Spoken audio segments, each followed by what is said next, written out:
建築の話をしっかりと議論できればなというふうに思っております。何か若い力が燃えていくみたいな、そういうのを目撃したいなと思いますので、発表者の皆様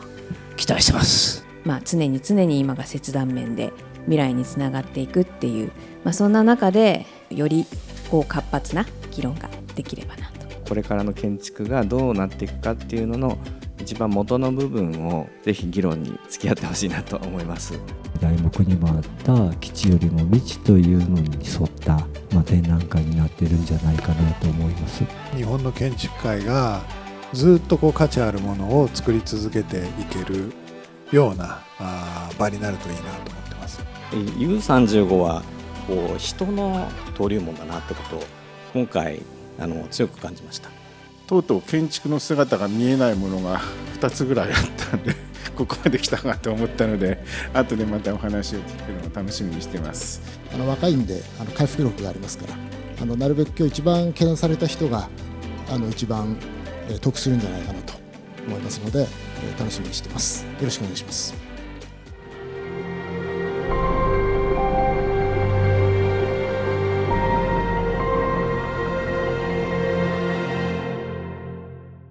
私たちは京都府の舞鶴市で設計したホテルソーステイを中心に展示を構成しました。この僕らの小さな建物がこの大きな風景に対してどのように応答できるかということを考え設計しました。アプローチの途中では部屋は右手に見えるのですが、まだ入れずに一度風景を見てから入るという体験が建築の体験そのものを拡張してくれていると思います。今回の展示ではこのソーステイの風景と建築の体験自身を何か展示できないかと考えています。こちらは写真家の方と一緒に共同して写真を撮っていきます。我々、岸和田を拠点にしているんですけども、自分たちの建築作る上で例えばこういうことを大事にしているのかなと思っているのが、まず明るいグレーゾーンを作るということ。和菓子屋さんに関係ない人でも立ち寄れるような場所を作りませんかと。でやったことはとてもシンプルで、長さ10メーターのベンチを配置する。でこれが使われ方で、上半分がテイクアウトで使ってて、下半分はホームレスのおじさんが休憩してたりだとか、 OL がお弁当を帰りにちょっと食べてたりとか、なんか公園みたいに使われている風景もあります。今回の展覧会会場ですが、全体のちょうど中間位置に当たるので、僕らはその休憩所を作るっていうコンセプトで展示を考えました。こういうものを作っていくことで、大阪の街全体が寛容な都市空間になっていくということを大事にしたいと思っています。今回の展示ではインスタレーションを作っているんですけども、作ることだったりとかコントロールすることと手放すことっていうことの関係から都市の表層を考えています。管理するための都市空間の在り方として、この結構アスファルトの力っていうのがすごい大きいなと思っていて、かなり大きな面積を人間の力によってコントロールしてしまう。なんか僕の育った北海道では人間の作ったものと人間以外のものが一緒くたになって街を作っているような状況があって、そういうような在り方をどのようにして取り戻していけるかというか、獲得していけるかというようなことを考えつつ、今回の作品を作りました。これが斜めの家です。これはアトリエ兼住宅でして、画家であるお父さんとお母さん、娘さんの3人家族で構成されています。斜めに対して水平に床を張っていくことで、より斜面性が強調されるっていうふうに考えました。玄関からはこんなふうに下の森が見えて、ダイニングの方に行くと、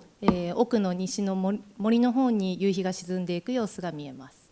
画家はよほどお気に入りなのか、家に帰ると手を洗うよりも前にこんなふうに開口の前に立って外を眺めてます。何よりもその家族の生活が本当に豊かになったと言ってくれていて、それがこの住宅が建った意味だというふうに思ってます。でこれが僕が考える人という主体です。意識と無意識がちょうど半分ずつ、言葉と像、イメージですねとものがそれぞれ重なり合ったような形をしています。意識と無意識を総動員しながら自分という主体を保っているような、そういう状況です。これが、キーとなるオブジェクトです。このオブジェをきっかけにいろんな解釈を加えていって、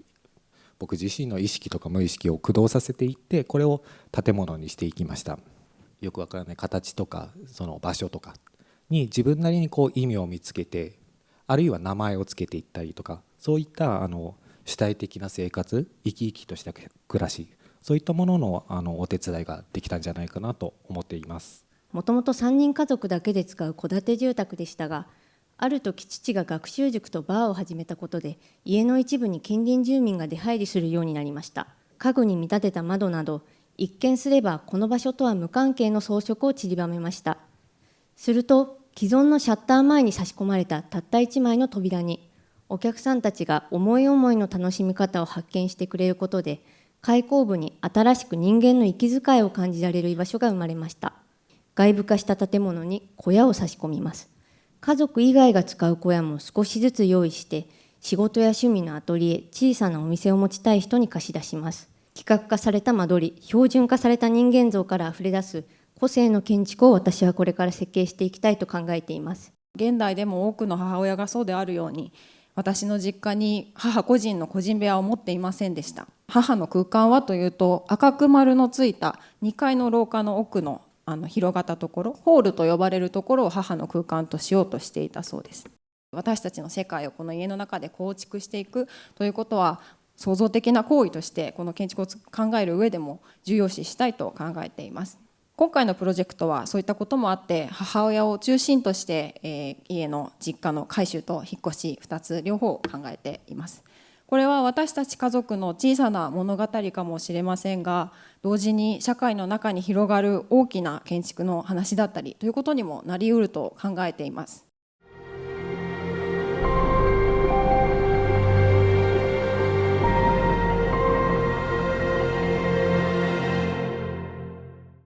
いや、改めて難しいですね、これ。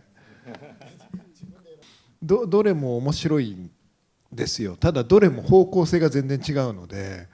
比較ができないというかね、同じベクトルでこう測れない。さっきの成沢さんのやつとかすごい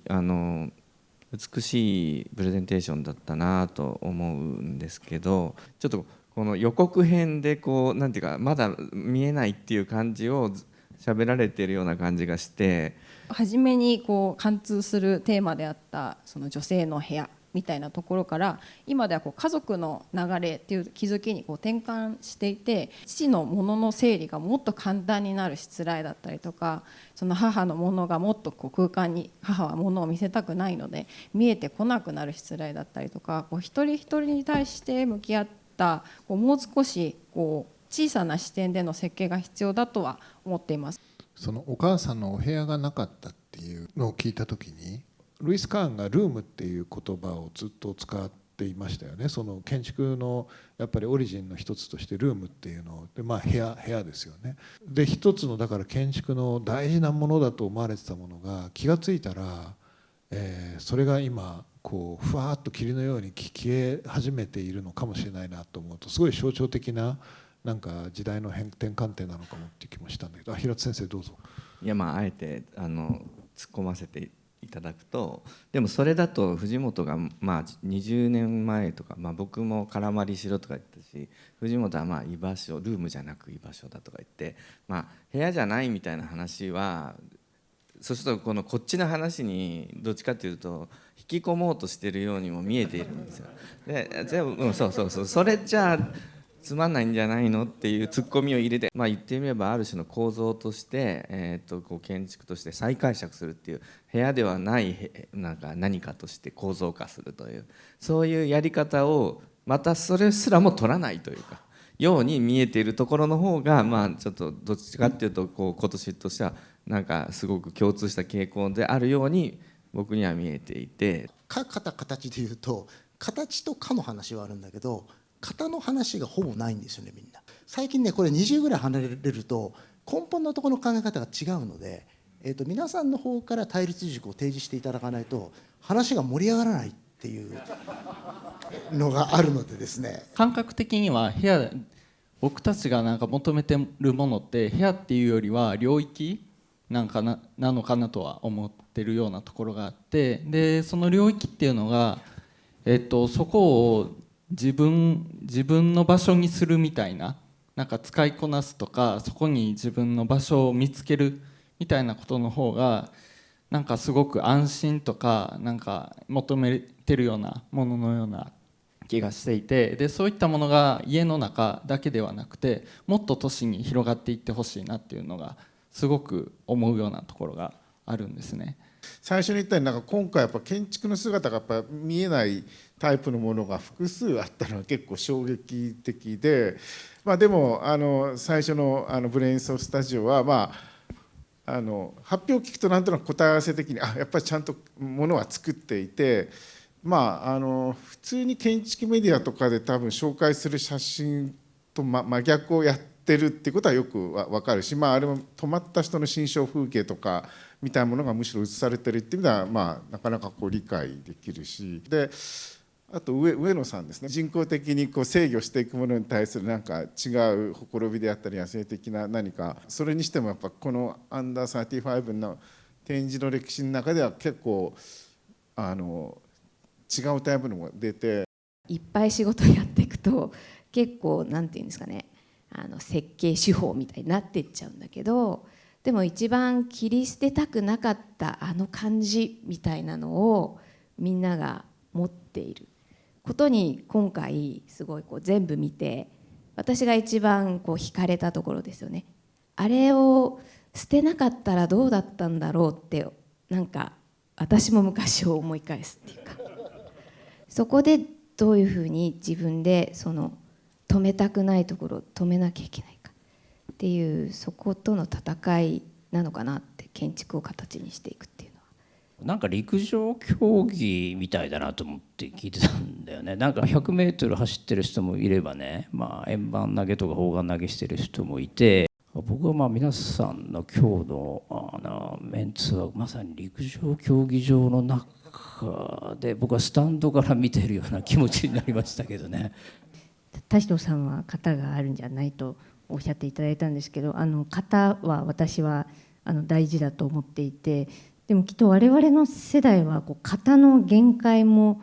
見ているというか、その型から取りこぼされてしまうものがあって、それをどうやってつないでいくか、さっきの永山先生のお話にもつながると思うんですけど、だから強い型を乗り越えていくような弱い型を今模索してるのかなって、それぞれが型にとらわれてるんじゃないかっていうふうに僕は質問したんです。逆につまりあまりにも人間の本来の人間性があるとか、あるいは小屋って言ったら小屋の形だっていうのはあまりにオーソドックスな建築観ではないかと。私たちがこの世からいなくなった後もどうやってそれが続いていくかっていうことも同時に考えていった時に、きっとその使っていく人が、私たちは今少し型っぽいものだけど、でもきっと近い将来それを崩していけるような目もそこに混ぜ込んでいくというか、型を置きつつもでもそれを壊すためのなんか小さなきっかけみたいなのも小屋の中に一応入れてて、僕も新しく考えたいと思ってるんですよ。だからなんていうのかな、ある種の構造としてだけ作るっていうんじゃなくって、じゃあどうやったらもうちょっとより工事の構造っていうんですかね、形としての構造ではない何か構造みたいなものとして作れたら絶対新しい建築が生まれるだろうと思って、最近響きの、とか言って本も出したりとかしてるんですけど、そういうことと関係があるのかなと思って非常に興味深く聞いていますと。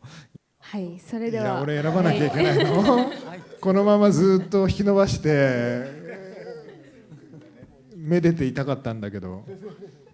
アンダー35アーキテクツエキシビジョン2025ゴールドメダル賞はじゃかじゃかじゃかじゃかじゃかじゃかじゃん。はい、ゴールドメダルは田代ムムさんに差し上げたいと思います。皆様大きな拍手をお願いいたします。本年ゴールドメダル賞受賞者は田代様です。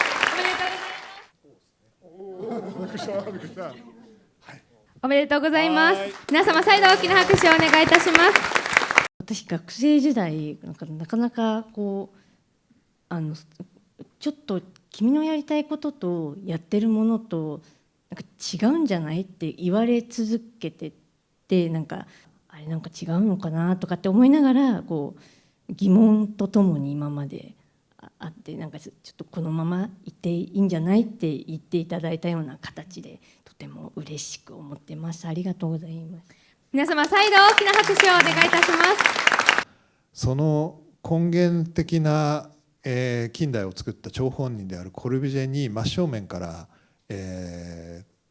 挑んだということが一つで、それからもう一つは田代さんは数ヶ月で謎の、天国のようななんかこう塔を作り上げたわけですけど、最後にものを言うのはそういう意味不明な創作のエネルギー、一見感覚的に作られているようなんだけど、すごく理知的に考えられていて、かつその自分の理知にとらわれない自由さを持っていた。で自分が90歳になった時にこれが出来上がるかもしれないってさっき会場でおっしゃっていたのを聞いた時に、この人は本気でクレイジーなでも信念を持ってやり続ける人だなというふうに思ったので、ゴールドメダルを差し上げました。以上が理由になります。ありがとうございました。皆様大きな拍手をお願いいたします。